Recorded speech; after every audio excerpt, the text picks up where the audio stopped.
Talking about being displaced, you warned England that firing Eddie Jones would be a catastrophic mistake. Do you still stand by that? And how happy are you to see him back in charge of the Wallabies? I'm happy. Yeah, I stand by that. He is someone that meticulously plans. I think the year that we made it to the final in 2003, the Bledisloe Cup, I think could have been the second game against New Zealand. We lost 55-0 or something like that, 55-10. It was a crazy score. Then semi-final comes around and he's got a new game plan and we're able to beat New Zealand and then push on to the final. So he's just someone that I think, I mean, what's the priority, especially leading into a World Cup year? The priority is to win a World Cup. You got all these coaches that you sign with their goal being to take the team to a World Cup and to win the final. I just thought it was silly to get rid of him so close to, when potentially he may have made changes. He may have lightened the load. He may have, who knows? I don't know. He would have had a plan what he wanted to do. But I think off the back of it, what's come out, the fact that there was no clause in his contract that he could straight away go to a rival team and help them prepare for a World Cup, knowing exactly what England are doing and how they're preparing. So that was, in my read, that's what I thought was probably one of the biggest mistakes. One, letting him go, but then two, the fact that he could just join another national team so quickly. For me, I'm glad. I think it's great that Australia is the one. I'm probably more glad than the players are. They won't know what hit them, these young kids, but even the older players, he has. I think he's got a real ability to change culture so quickly, just because he drives such high standards and he's intimidating. As a coach, you don't get, when he walks in, even if he came in my gym right now, I'd stand up and just feel awkward. You feel like you're that 19-year-old boy that he first recruited. So he just has this presence about him. And I think he's going to make some big changes for the Wallabies and for the better. Well, we've heard that he's got a history of having weird, sort of crazy mind games to try and get the best out of his players. Can you tell us your weirdest encounters with him as a player? How he's got the best out of you? I think I've told this story before. I definitely have told it, but there'd be little things, even at training. So we'd be at training and he's going, "Nice work, kids. Great pass. Look at that, fellas. Look at the way he passes." And then when everyone leaves, he'll come to me and say, he's like, "Well, why is Elton Flatley in front of you?" And I was like, you think of everything. I'm like, "Oh, his passing's better, his kicking's better, his defense is better." Exactly, mate. That's what you need to work on. But he'll only do this when all the players are left.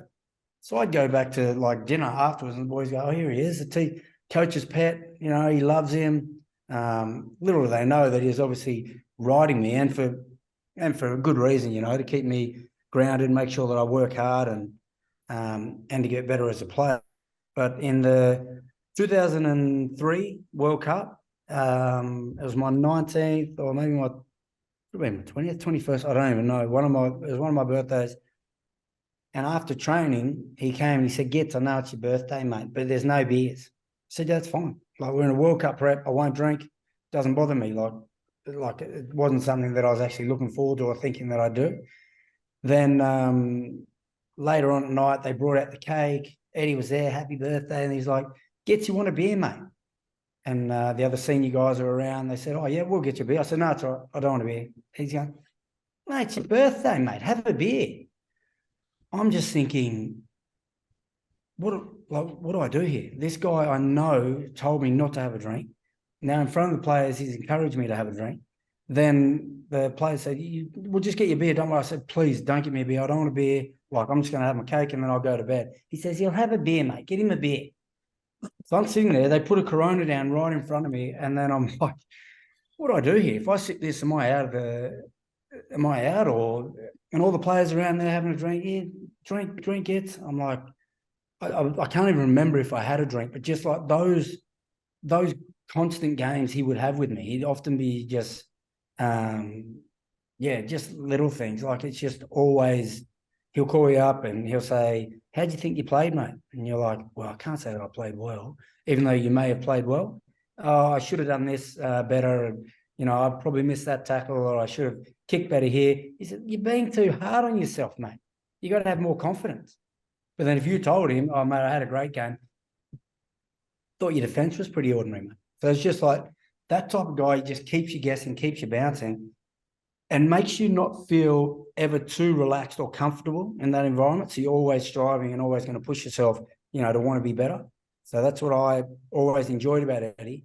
The hard thing was that even to this day, if he would go to Suntory training when I was in Japan and he'd turn up to a training session, I feel like I still had to impress him, but he's not my coach. Like, I just never, ever felt easy around him. It must get fucking draining though, mustn't it? That's what I feel like has happened with England. Yeah, well, potentially, because he's so intense. I mean, I never experienced that draining factor. For me, it was always you could never do enough to impress him. And I was always, when I had him at a national duty, I was young, so you were keen. You just would be like that all the time.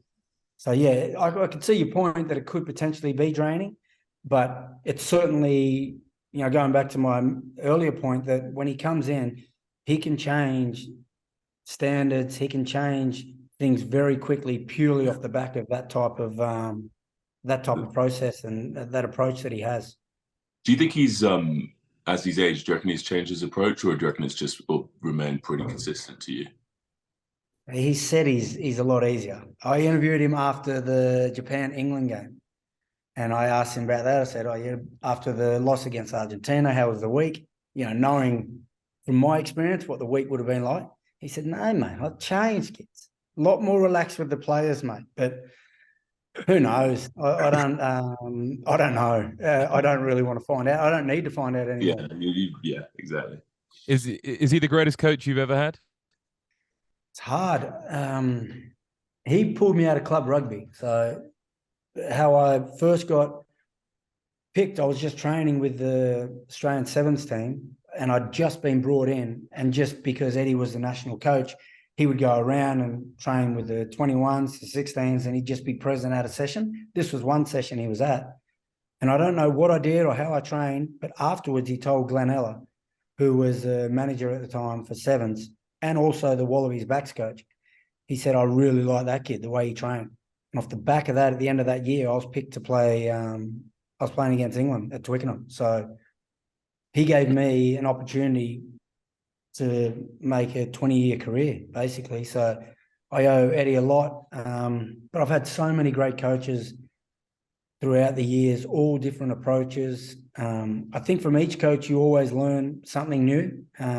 So it'd be hard to really say that Eddie would be one. He was one that I desperately needed at that point, and he's probably what created the culture of working hard and never being content, which ended up giving me longevity. But yeah, I mean, he was just one of many great coaches that I had. I actually really loved Bernard Laporte in France as well. I thought his honest approach, he got a lot out of me. Early on, after one of the games, he just said, "We will never win a title while we have you in the team. You don't tackle," because I missed a tackle against Racing, and in front of the whole team, which is French style, he just calls you out. He says, "We'll win nothing with you." And I was just sitting there just looking for somewhere to hide. But then after that, you think about that stuff in the game. You're like, "Oh, I don't want to be embarrassed here." So you really focus on making your tackles. And yeah, I don't know. I think I like the honest, tough coach, where while it's always uncomfortable, at the end of that uncomfortableness, you kind of do grow and do get better as a player rather than someone that pats you on the back, all the time.